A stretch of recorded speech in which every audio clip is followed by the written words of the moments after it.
مسجد كويال الرياض أيا وحا صوغالي نين قيلينيا oo ku haya sheekhi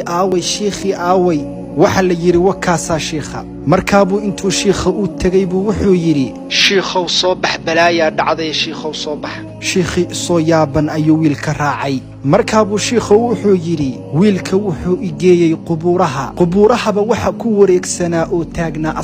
askartu waxay dhahaysay qof soo gali kara malaha qubuuraha kaliya waxa soo gali kara culimada mise askarta labada unba qubuuraha soo gali kara sheekhi wuxuu yiri qubuuraha ayaan galnay markaan qubuuraha galnay ayaanba waxaan arkay buu yiri sheekha wiil dhalinyaro ah oo meeyda oo qabri dul yaal qabriga ayuu dul waran yahay markaabuu sheekha yiri maxaa wiilka u aslaadiyay maxaa dhacay waxa la yiri sheekhow godkii la rabay wiilka in lagu aaso godkii loo qoday godka gudihiisa iyo hoostiisa fiiri sheekhi godkii ayuu fiiriyay wuxuu yiri godkii markii la dhameystiray oo la rabay in wiilka la geliyo ayaa godkii waxa ka soo dhexbaxay abeesaweyn godka ayay taagan tahay way malafsanaysaa culimadii waxay dhaheen god labaad hal qodo godkan halaga tago god labaad ayaa la qoday markii godkii labaad la qoday oo la dhameystiray isla abeesadii naftirkeedii ayaa godkii labaad ka soo baxday god saddexaad ayaa la qoday markii godkii saddexaad la dhameystiray isla abeesadii naftirkeedii ayaa godkii saddexaad ka soo baxday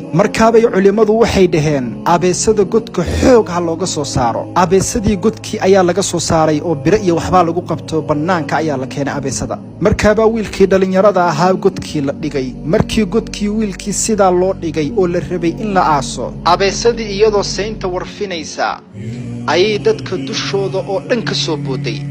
markaabay godka ku dhacday wuxuu sheekhu yiri annakoo arkeena ayay abeesadii waxay ku bilowday wiilka inay cunto sheekha waxa uu yiri wallaahi wiilka lafihiisa jajabaya qacacdiisa waa maqleynay iyadoo wiilka abeesadu ay cunayso ayaa ciid lagu daday meeshina waa laga soo cararay waa laga soo tagay markaabuu imaamkii iyo sheekhi wuxuu yiri wiilka aabihii hal ii geeyo inaan wareysta ayaan rabaa wiilka aabihii ayaa loo tagay markii loo tagay ayuu wuxuu sheekha weydiiyay wiilka aabihii wiilkaadu muxuu waxa soo dhan ku mutay wiilkaadu muxuu sameyn jiray adeer buu yiri aabihii isoo oynaya ayaa wuxuu yiri wiilka baarisan maanan dhalin iskuulkana nambarka koobaad ayuu gali jiray oo wiil fiican ayuu ahaa laakiinse wuxuu yiri salaada ayaan ku kari waayay oo salaada موسن توكن جيرين تارك الصلاة أيها يا تارك الصلاة برارو وهردك كعب